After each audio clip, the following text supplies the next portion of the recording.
गेल्या 15 दिवसापूर्वी मी महाराष्ट्रामध्ये धनगरांची जागर यात्रा घोषित केली आणि तेव्हा लबाड लांडग्यांच्या पिलावळींनी विष पेरायला सुरुवात केली। लबाड लांडगा कोण आहे तुम्हाला माहित आहे की नाही?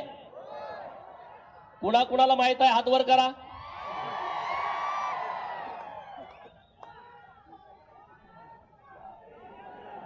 ह्या पिलावळींनी विष पेरायला सुरुवात केली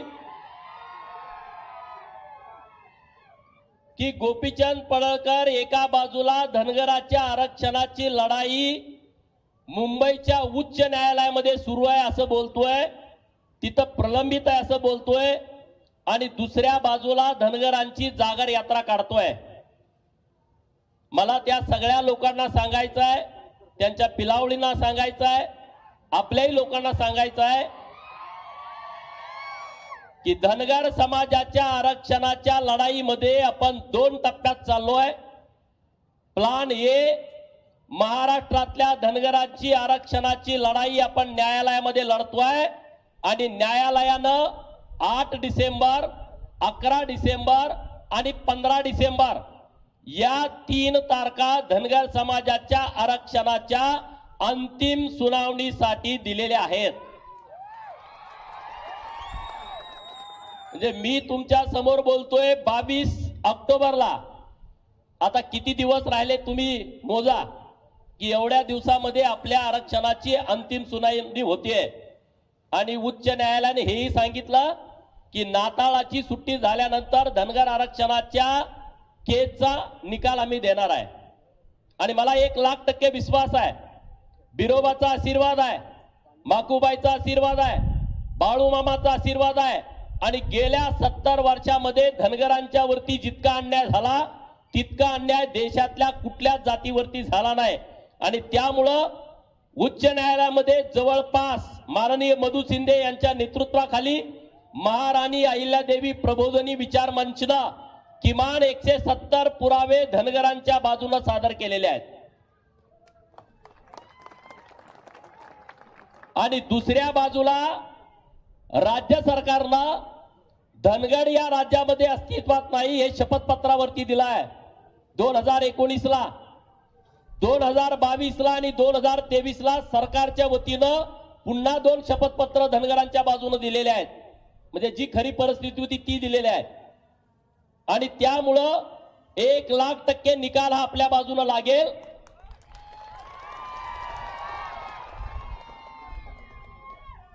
पण तरी सुद्धा मी म्हटलं की आपण एकाच विषयावरती अवलंबून राहायचं नाही, महाराष्ट्रातल्या धनगरांनी रस्त्यावरच्या लढाईला सुद्धा तयार राहिलं पाहिजे। म्हणून महाराष्ट्रभर जागर यात्रेच्या माध्यमातून फिरलो आणि आज लाखोचा समुदाय आपल्या आरेवाडीच्या दसरा मेळाव्याला आला। मी तुमच्या सर्वांचं मनापासून अभिनंदन करतो।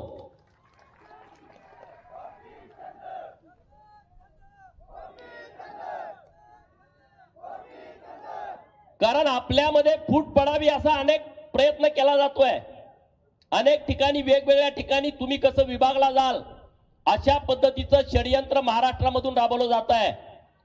बहुजनांचा बुरखा पांघरलेला लांडगा हा बहुजनांच्या विरोधी किती आहे हे आपल्या सगळ्यांना माहित आहे। कारण पहिल्यांदा या महाराष्ट्रामध्ये गरीब मराठा समाजाला आरक्षण मिळालं पाहिजे अशी भूमिका शालिनीताई पाटील यांनी तत्कालीन त्या काळामध्ये आमदार असताना घेतली। तेव्हा त्यांना पक्षातून बाहेर काढलं गेलं। मराठा समाजाला पहिल्यांदा विरोध केला हा लबाड लांडग्यानं पहिल्यांदा विरोध केला। मित्रांनो, आता तुम्ही बघितलं मागच्या 2-3 महिन्यापूर्वी त्यांचा पुतण्या पार्टीतनं फुटला की नाही? आता त्याचा पुतण्या पार्टीतनं फुटला, यामध्ये दुसऱ्याचा काय दोष आहे? हे सगळेजण छगन भुजबळांच्या विरोधामध्ये शिव्याशाप द्यायला लागलेत। बघितलं तुम्ही मीडियामध्ये, फुटला याचा पुतण्या आणि लागले कुणाच्या माग? छगन भुजबळांच्या। का? हा माळी समाजाचा माणूस आहे, गरीब समाजातला माणूस आहे, तर ह्यांच्या पाठीमागे लागायचं। पहिल्यांदा समता परिषदेमध्ये त्यांनी जे मोठं महाराष्ट्रामध्ये चळवळ उभा केली होती बहुजनांना एक करण्याची, आणि या लांडग्याला माहित आहे बहुजन जर एक झाले तर महाराष्ट्रामध्ये काय होऊ शकतं, म्हणून समता परिषदेला दाबायचा प्रयत्न झाला. डॉक्टर बाबासाहेब आंबेडकरांनी स्थापन केलेला रिपब्लिकन पार्टी ऑफ इंडियाचे तुकडे तुकडे तुकडे केले. त्याच्यानंतर संघर्ष योद्धा माननीय गोपीनाथरावजी मुंडे साहेब या महाराष्ट्राच्या मुख्यमंत्री पदावरती विराजमान झाले असते, परंतु काही आमदारांना फूस लावली आणि माननीय गोपीनाथरावजी मुंडे साहेबांना मुख्यमंत्री पदापासून वंचित ठेवला. बंजारी समाजाचा पहिल्यांदा मुख्यमंत्री महाराष्ट्रामध्ये झाला असता. म्हणजे हे सगळं जे षडयंत्र सुरू आहे या षडयंत्राकडे आपण नीटपणे बघितलं पाहिजे. या महाराष्ट्रातल्या धनगरांची चळवळ पहिल्यांदा स्वर्गीय बी.के. कोकरेंनी 80 आणि 90च्या दशकामध्ये उभा केली, परंतु बी.के. कोकरेंना संपवण्याचं, त्यांची संघटना संपवण्याचं मोठं पाप यांनी केला. माननीय शिवाजीराव शेंडगे बापूंना राजकारणामध्ये काही काळ वापरून घेतलं आणि परत त्यांना बाजूला करून टाकलं, त्यांच्या पूर्ण घराला बाजून करून टाकलं. हे तुम्ही सगळ्यांनी बघितलंय मित्रांनो. आणि म्हणून तुम्हा सगळ्यांना माझं आव्हान आहे की तुम्ही सगळ्यांनी या गुलामगिरीतून बाहेर पडलं पाहिजे. या सगळ्या ज्या रचना आहेत त्या रचनेतून बाहेर पडलं पाहिजे. मी गेल्या महाविकास आघाडी काळातली एक गोष्ट तुम्हाला सांगतो. माननीय मधू शिंदे साहेब न्यायालयाची लढाई आपली लढतायत आणि 2.5 वर्ष महाविकास आघाडीचं सरकार होतं आणि सरकारची मदत ही धनगर आरक्षणाच्या केसमध्ये अपेक्षित होती. आणि म्हणून मधू शिंदे साहेब काही आपल्या लोकांना मध्यस्थ घालून शरद पवारांना जाऊन भेटले की अशी अशी आमची न्यायालयामध्ये 2017ला केस दाखल झालेली आहे आणि या केसमध्ये सरकारची आम्हाला अशा पद्धतीनं मदत पाहिजे. आणि पवारांनी नीटपणे ऐकून घेतलं, केस कशी चालली आहे, काय चाललंय, सगळं त्यांनी व्यवस्थितपणे सांगितलं. आणि परत ते म्हणले हळूच धनगड आणि धनगराच्या बाबतीमध्ये नेमकं काय आहे. तर मधू शिंदे साहेबांनी सगळी परिस्थिती सांगितली की राज्यातल्या सगळ्या आम्ही तहसीलदारांच्याकडून लिहून घेतलंय, सगळं झालं. अहो नाही, मला 1981ला एक धनगड गडचिरोलीमध्ये भेटला होता. हे पिल्लू असं बोलतोय. म्हणजे मधू शिंदेला बोललोय, मी काही स्टोरी तयार करून तुम्हाला सांगत नाही.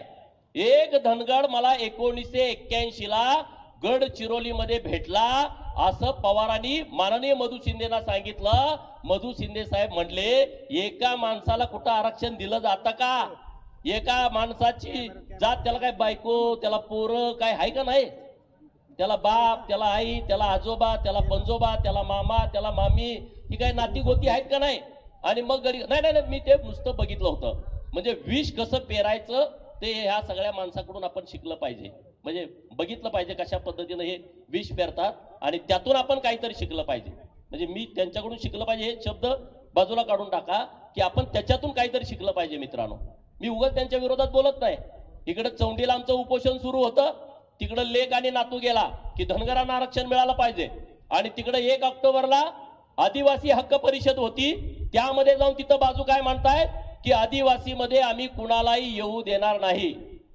माननीय शरद पवार 1 ऑक्टोबरला तुम्ही बघितलं का? अरे काय धनगर आता एवढा येडा राहिलाय का? राहिलाय का?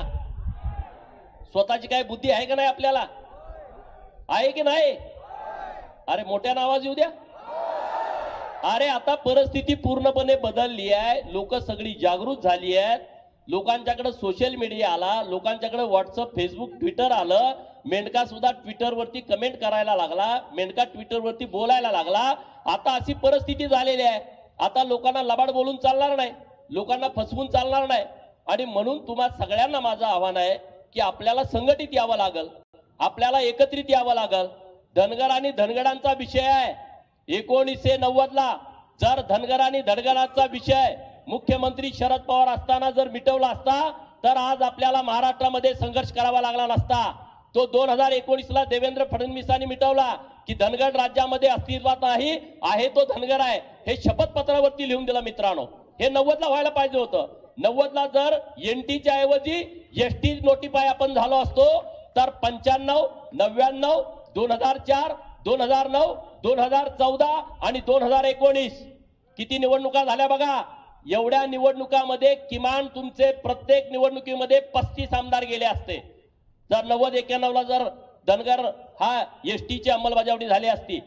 किती आमदारापासून तुम्ही मुकला बघा. आज तुमचे आमदार किती आहेत महाराष्ट्रामध्ये बघा. जिसकी जितनी संख्या भारी उसकी उतनी भागीदारी या तत्वावरती तुम्हाला का न्याय मिळत नाही याचा तुम्ही सगळ्यांनी विचार करा. मित्रांनो, माझ्या अगोदर बळवंतराव बोलले की या महाराष्ट्रामध्ये 33 आदिवासी जमाती अशा आहेत 45 पैकी की ज्यांना मी इथं बिरोबाबानात बोलतोय त्या क्षणापर्यंत 33 जमातींना आदिवासींचा दाखलाच मिळाला नाही। 1,05,00,000 संख्या 2011च्या जनगणनेनुसार आहे, त्यानुसार 9.35% आरक्षण आदिवासी जमातींना मिळत आहे। 33 आदिवासी जमातींना दाखलाच नाही आणि लोक मीडियामध्ये येऊन बोलतायत की धनगरांना आम्ही घुसू देणार नाही, धनगर जर आरक्षण एसटी मध्ये आले तर आम्ही याव करेन, आम्ही त्याव करेन। अरे डॉक्टर बाबासाहेब आंबेडकर साहेबांनी संविधानामध्ये आम्हाला अधिकार दिलेले आहेत, आम्हाला हक्क दिलेले आहेत। तुम्ही काय संविधानापेक्षा मोठे झाला का? कुणी मंत्री, कुणी आमदार, कुणी खासदार, कुणी मोठा नेता असेल, तुम्ही संविधान मानत नाही का? अरे आम्ही संविधानाच्या हक्कानं अधिकारानं महाराष्ट्रातल्या धनगराच्या आरक्षणाची अंमलबजावणी मागतोय आणि त्याच्या विरोधामध्ये कोणी जरी आला तर त्याला तुडवून जाण्याची आमची सगळ्यांची भूमिका आहे। महाराष्ट्रातल्या गरीब मराठा समाजाला आरक्षण मिळालं पाहिजे, याबद्दल कुणाचंच दुमत नाही, आमचा सपोर्ट आहे। अरे तुम्ही मागच्या 2.5 वर्षामध्ये महाराष्ट्रातल्या गरीब मराठा समाजाला दिलेल्या योजना तुम्ही बंद केल्या। अण्णासाहेब पाटील आर्थिक विकास महामंडळा तुम्ही बोडीत काढला। 2.5 वर्ष एकाही मराठा समाजाच्या मुलाला तुम्ही कर्ज दिलं नाही, सारथीला पैसे दिले नाहीत, महाज्योतीला पैसे दिले नाहीत। हे सगळे प्रकार तुमच्या काळामध्ये घडले मित्रांनो। ही सगळी परिस्थिती आपल्याला विचार करणारी परिस्थिती आहे आणि म्हणून आपल्यामध्ये सगळ्यामध्ये जागृती पाहिजे। आपल्या महिलांना सगळ्यांना पुढे केलं पाहिजे, महिलांच्या हातामध्ये आपण नेतृत्व दिलं पाहिजे। आज एवढ्या मोठ्या संख्येने आपण उपस्थित आहे आणि महिलांची संख्या किती आहे आपल्या या कार्यक्रमामध्ये? अरे आपण लिडरशिप महिलांच्याकडे देणार आहे की नाही देणार? नेतृत्व महिलांच्याकडे देणार आहे की नाही देणार? त्यांना तुम्ही अधिकार देणार आहे की नाही देणार? एक पुण्यश्लोक अहिल्यादेवी या शिकल्या, राजकर्त्या झाल्या, प्रशासन त्यांच्या हातात आलं तर त्यांनी पिढ्यानपिढ्याचा उद्धार केला। एक अहिल्यादेवीनी 250 वर्षानंतर सुद्धा आपण त्याचं नाव घेतोय, त्यांचे गोडवे गातोय। एक अहिल्यादेवीनी राज्यकारभार हातात घेतल्यानंतर या देशातल्या मंदिरांचा जीर्णोद्धार केला, तिथल्या उद्योगधंद्यांना त्यांनी प्राधान्य दिलं। महेश्वरी साडी त्यातलं एक उदाहरण आहे। आज 250 वर्षानंतर सुद्धा महेश्वर साडी हे जगामध्ये जाते, हे पुण्यश्लोक अहिल्यादेवींचं काम आहे मित्रांनो। आणि म्हणून आपण आपल्या महिलांना पुढे केलं पाहिजे। केंद्र सरकारनं नरेंद्र मोदीजींनी काय योजना आणल्यात महिलांच्यासाठी, त्या योजना तळागाळापर्यंत पोहोचल्या पाहिजेत, त्या योजना लोकांच्या पर्यंत गेल्या पाहिजेत, गावगाड्यातल्या महिलांना त्याचा मोठ्या प्रमाणात फायदा झाला पाहिजे। याचं सगळं नियोजन आपल्याला पुढे करावं लागेल मित्रांनो, त्याशिवाय आपल्याला काही मिळणार नाही। आणि म्हणून मी तुम्हा सगळ्यांना विनंती करतोय, मी तुम्हा सगळ्यांना आवाहन करतोय की धनगर आरक्षणाच्या बाबतीमध्ये आपल्याला ताकदीनं पुढे जावं लागेल। आज 22 तारीख आहे, 21 सप्टेंबरला आपली मीटिंग झाली होती मंत्रालयामध्ये। त्या दिवसापासून मी या क्षणापर्यंत बोलतोय, तोपर्यंत सरकारनं एक सुद्धा कागद हलवलेला नाही, एक सुद्धा अजून निर्णय केलेला नाही, अजून कमिटी नेमली नाही। ती कमिटी बाहेरच्या राज्यात जाणार आहेत।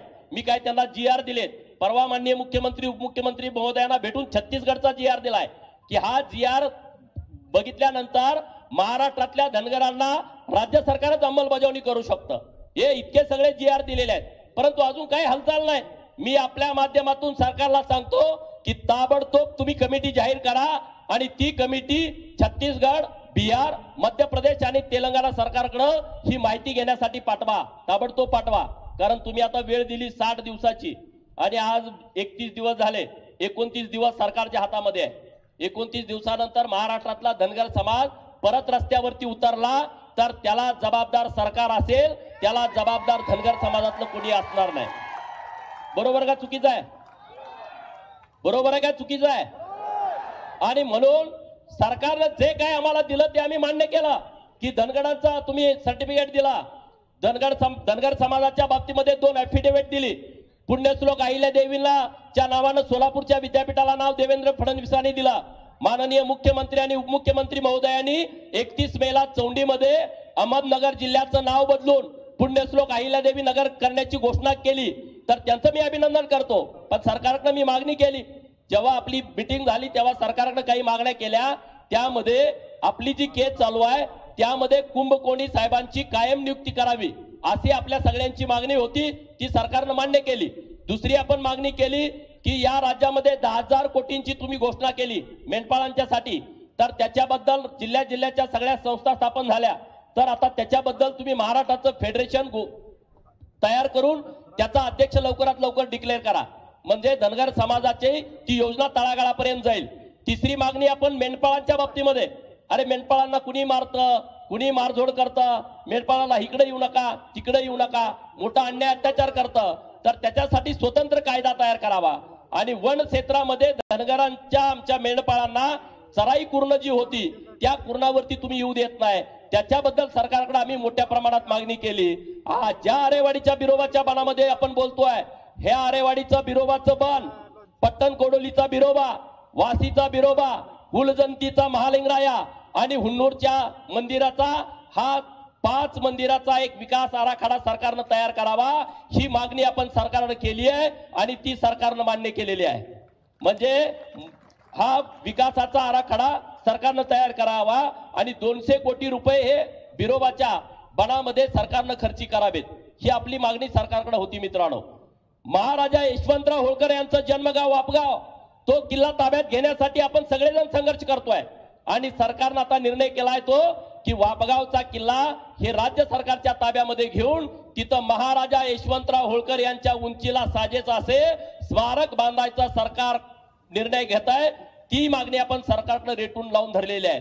असे अनेक विषय आपण सरकारकडे मागणी करतोय, सरकारकडे पाठपुरावा करतोय, परंतु आपण गावगाड्यातले सगळे छोटे छोटे समाज एकत्रित येणं गरजेचं आहे. गरीब मराठा समाज, ओबीसी समाज, मायनर ओबीसी समाज, भटके विमुक्त, भटक्या जमाती, पालात राहणारी लोक, हे सगळ्या लोकांना आपल्याला एकत्रित करायचं आहे. आज दौलत नाना इथं आहेत, शिवानंदजी इथं आहेत, ताकदीनं ते बोलले, माननीय खाडे डॉक्टर साहेब बोलले, काही अनेक लोकांना बोलायचं होतं पण वेळेअभावी बोलू शकले नाही. आणि म्हणून आपण सगळे जोपर्यंत एकत्रित येत नाही, संघटित होत नाही, आपल्याला आपल्या हक्काची अधिकाराची जाणीव होत नाही, तोपर्यंत आपण काहीच करू शकत नाही. आणि म्हणून आपण ठराव